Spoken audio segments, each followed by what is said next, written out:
Hi. ఒకసారి మన చుట్టూ ఉన్న ప్రపంచాన్ని చూస్తే ఎంత కేయటిక్‌గా తయారైందో కనిపిస్తూ ఉంటది. సో, మన చుట్టూ ఏంటంటే people full of useless hatred, jealous, NV.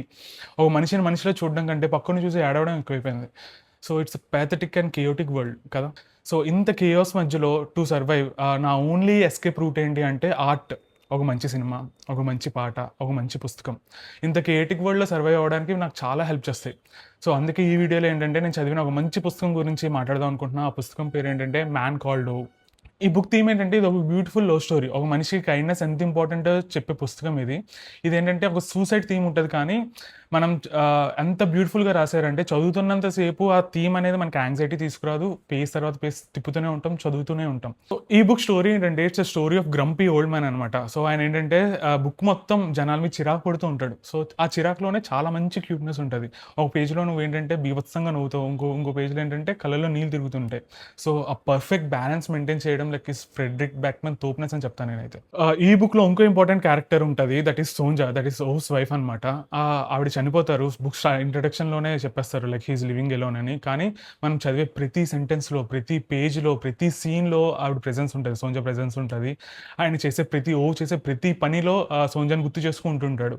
So, it is a beautiful love story that lives in memories and habits. And ఈ బుక్‌లో చూపించే కైండ్‌నెస్‌లో షో ఆఫ్ అస్సలుండదు. కైండ్‌నెస్ అంటే ఒక డ్యూటీలా చేస్తాడు. అంటే చాలామంది కైండ్‌నెస్ అంటే ఏంటంటే జాలి పడ్డం అనుకుంటారు. కానీ కైండ్‌నెస్ అంటే ఇట్స్ ఒక రెస్పాన్సిబిలిటీ అని నేర్పిస్తాడు ఈ బుక్‌లో. ఈ బుక్‌లో చాలా కోల్పోతాడు. అంటే వాళ్ళ పేరెంట్స్ చనిపోతారు, బేబీ చనిపోతది, ఇల్లు కాలిపోతది అండ్ వైఫ్ చనిపోతది.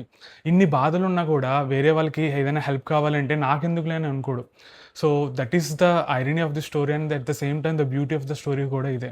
సో, ఈ బుక్‌ని నేను ఒక 2 ఇయర్స్ బ్యాక్ చదివా. సో, నేను ఇప్పటి వరకు ఒక 30, 40 పుస్తకాలు చదివి ఉంటా. కానీ ఈ ఒక్క పుస్తకాన్ని మాత్రం చాలా సార్లు రీవిజిట్ చేశా. చాలా సార్లు మళ్ళీ తిరిగి చదివాననమాట.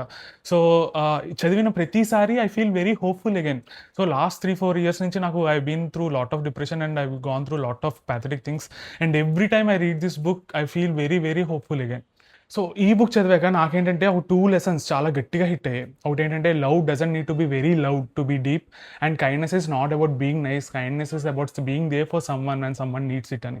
నాకు చాలా గట్టిగా హిట్ అయ్యాయి ఆ లెసన్స్. సో, కంక్లూజన్ ఏంటి అంటే ప్రపంచంలో ఉన్న హేట్రెడ్‌కి ది బెస్ట్ ఆన్సర్ ఏంటంటే కైండ్‌నెస్సే. So, surround yourself with people with good intentions. Try to be a better person. Consume good content.